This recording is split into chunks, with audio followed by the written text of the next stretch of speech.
Hi, and welcome. You're listening to the X22 Report. My name is Dave, and this is episode 790B, and today's date is October 13th, 2015, and the title of this episode is U.S. Government Objective, Provoke Nations Around the World to Start the Next War. Now, before I get started, I just want to make an announcement. The interview with Harley Schlanger has been uploaded to the X22 Report Spotlight channel. You can go right over to YouTube, type in X22 Report Spotlight.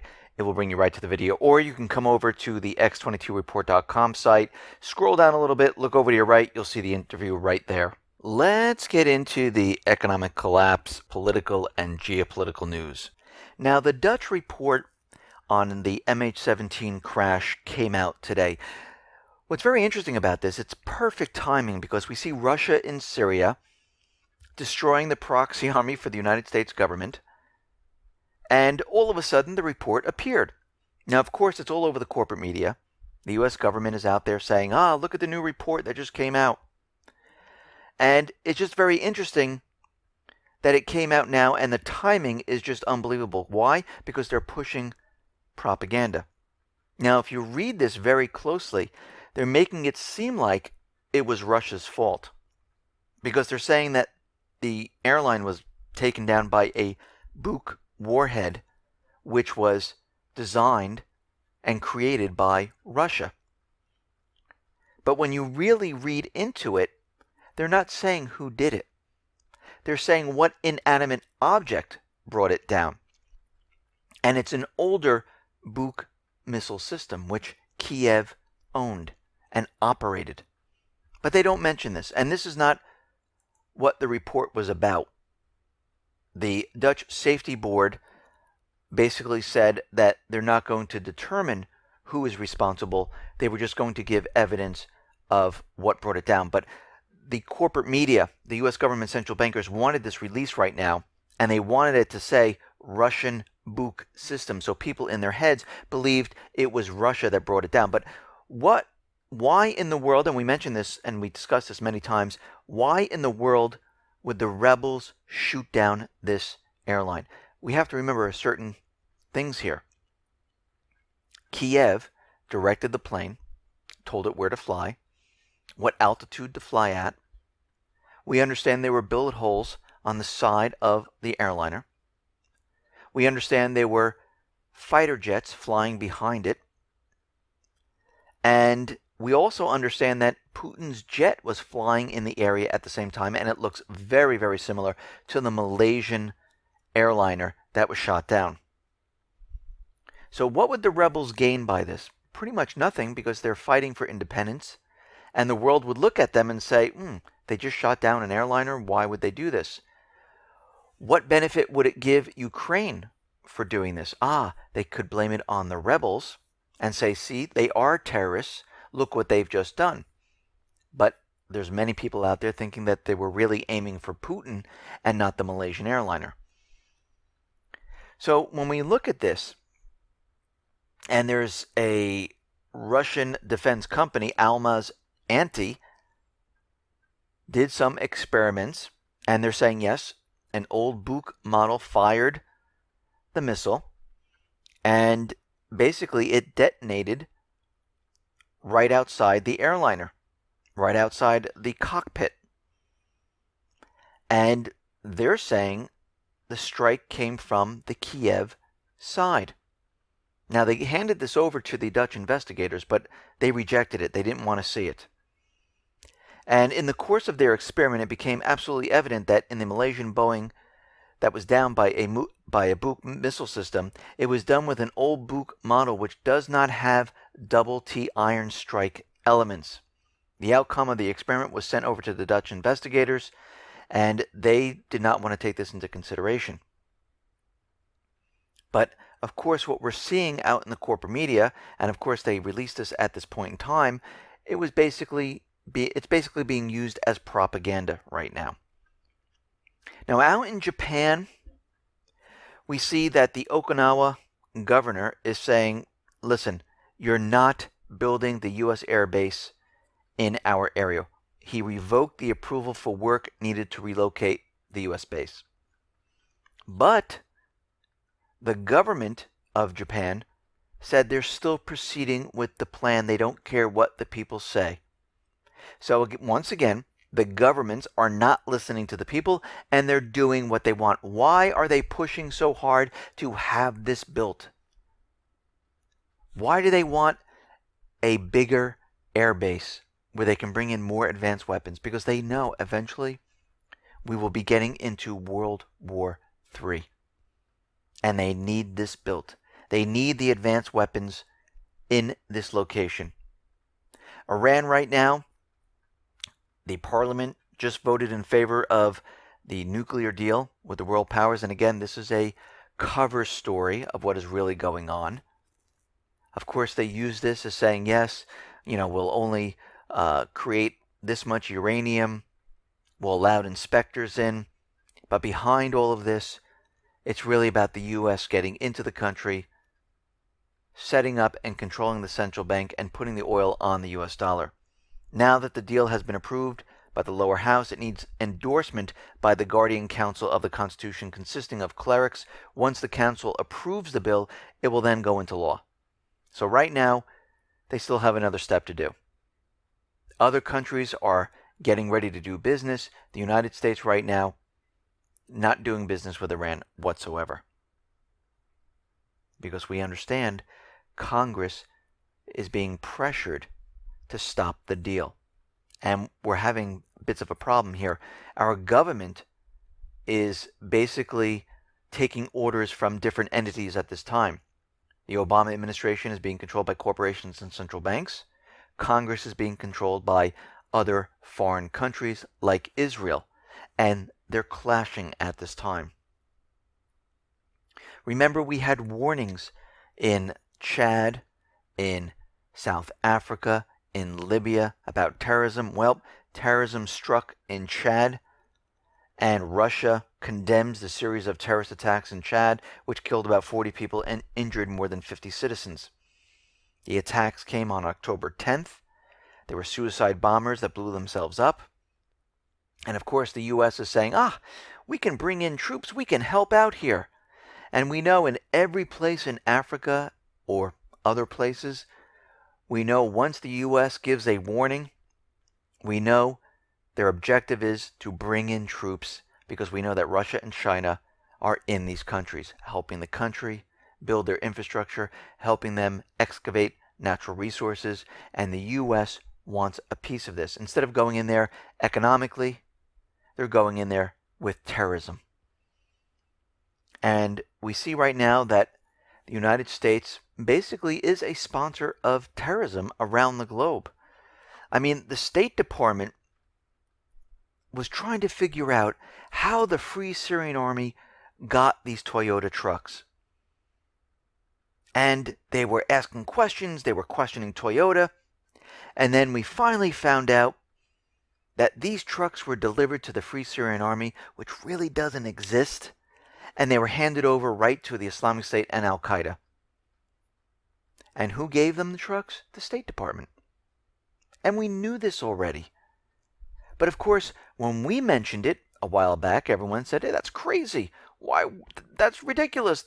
The U.S. government would never give them this type of equipment. Well, we have to understand, the Free Syrian Army is fake. Once the people are trained, they're brought right into the Islamic State. All the weapons are brought into the Islamic State. Basically, the United States government central banker supports terrorism. They use terrorism around the world. Now, Russia has hit 86 ISIS targets during 88 sorties in the last 24 hours. And right now, the Islamic State militants have lost most of their ammunition, heavy vehicles, and equipment from the Russian airstrikes. And they are definitely on the run here.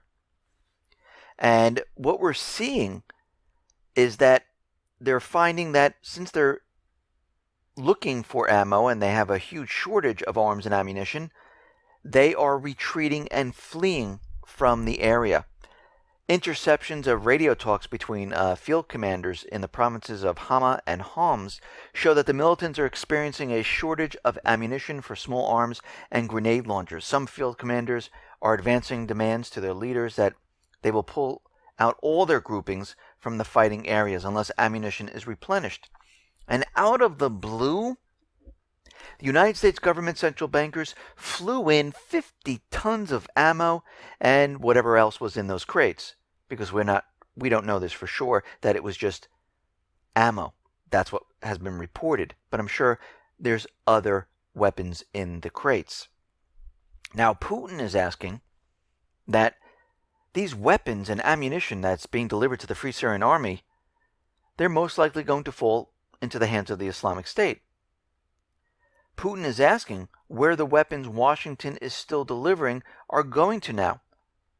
Now that they announced that they are supplying the Free Syrian Army with weapons and ammunition, where is this Free Syrian Army? Because Russia's having a very hard time locating it.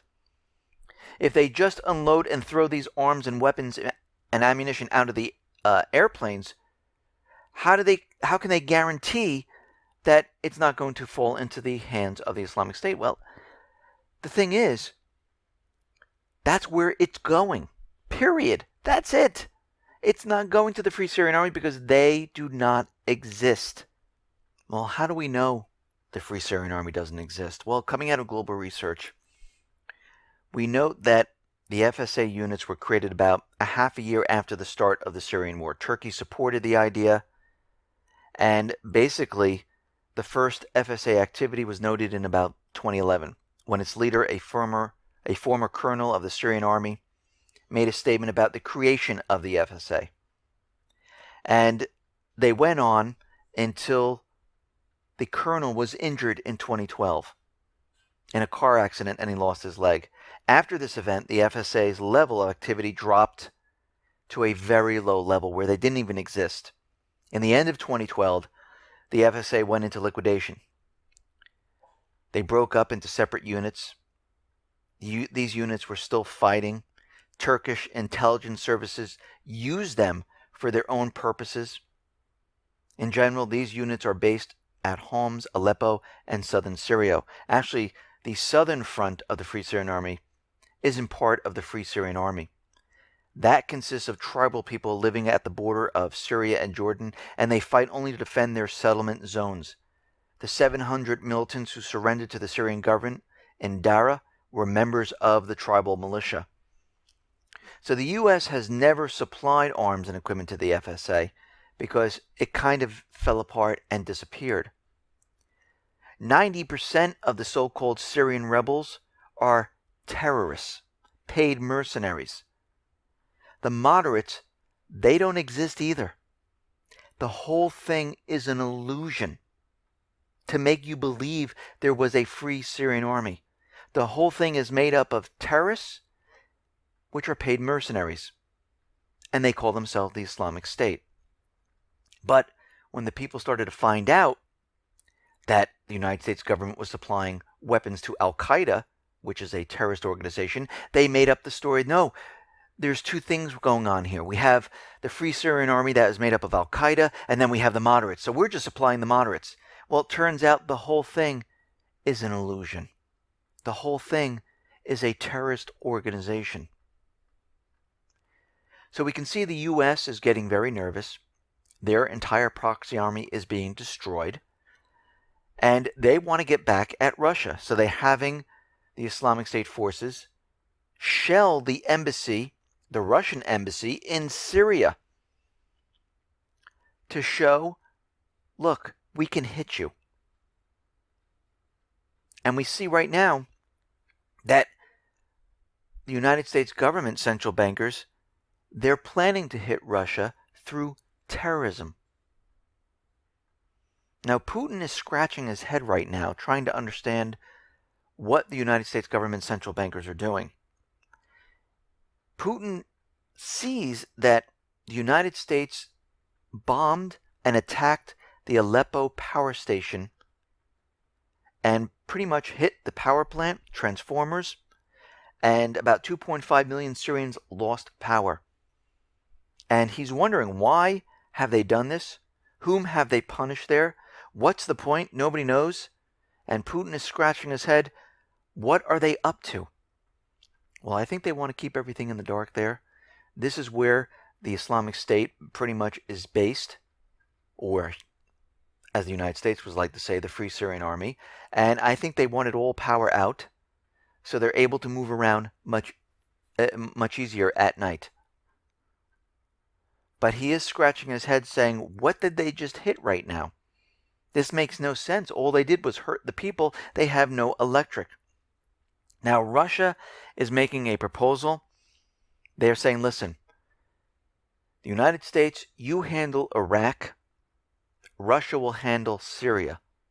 Because the coalition forces, they were invited into Iraq, but they were not invited into Syria. You are now in a sovereign nation, and the Assad government does not want you here. So this is our proposal. We will take care of Syria. You take care of Iraq. How do you think this is going to go? Well, the United States government central bankers, do you think they're just going to leave Syria at this point? Absolutely not. They're not going to do it. And we know that the United States government, they are trapped. They're backed into a corner. And they're getting ready to prepare a major false flag event. Because what we're seeing right now is the United States government central bankers, they are preparing for World War III. Everything is being positioned. Everything is being provoked. They're provoking Russia in Eastern Europe. They have the propaganda about the MH17 to make it clear that Russia is the enemy. They're out in the South China Sea provoking China all at the same time. We have all the warnings throughout Africa and Libya about terrorism. The UK, of course, now they're backtracking, saying, yes, we will open fire on Russian jets. And Russia is calling them out, saying they need to leave Syria. And we see the whole thing is starting to fall apart right now. We're seeing that the bombing in Turkey, Turkey is saying they have concrete evidence it was the Islamic State. Well, that's kind of ridiculous at this point for those people who know what's really going on. The Islamic State is trained, housed in Turkey. Why would they bomb their own area? It makes no sense. They're using this as a false flag. NATO is already out there. This is where they're mounting a ground invasion into Syria. We know that the Turkey jets are flying very, very close to the border of Syria. And this is why you see the corporate media out there saying that Syrian missile systems are harassing the Turkish jets, because what they're doing is they're flying around the area testing to see how they react. The whole thing is falling apart, and they're getting ready and prepared to make this ground invasion into Syria. And this will turn out to be an all-out war. Now, the United States government central bankers are using their terrorist organizations to threaten Russia, where Al-Qaeda right now is calling for revenge attacks on Russia. The Islamic State is calling for holy wars against Russia. The Islamic State spokesman, Abu Mohammed al-Adnai, called for all the Islamic youth worldwide to start a holy war against Russians. So we can see at this point in time, they are pushing World War III. And they're going to hit Russia using terrorism. Now, Russia right now is designing software to locate and identify the Islamic State online recruiters. And we're not talking about the fake recruiting that the FBI is talking about, where there's hundreds of thousands of people in America just being shipped off to the Islamic State in Syria, which is all completely made up. No, they're looking for the real recruiters who are recruiting people to go be a paid mercenary in the war in Syria. And now they are tracking down the recruiters. And you know this is all going to lead back to a CIA operation. Of course, it's going to be wrapped up in this, company, into another organization, but eventually it will all lead back to the CIA. And this is what they're doing. And it looks like we are right at the tipping point for World War III. It doesn't look like the United States government central bankers are going to back down. It looks like the provocations are going to accelerate as time goes on.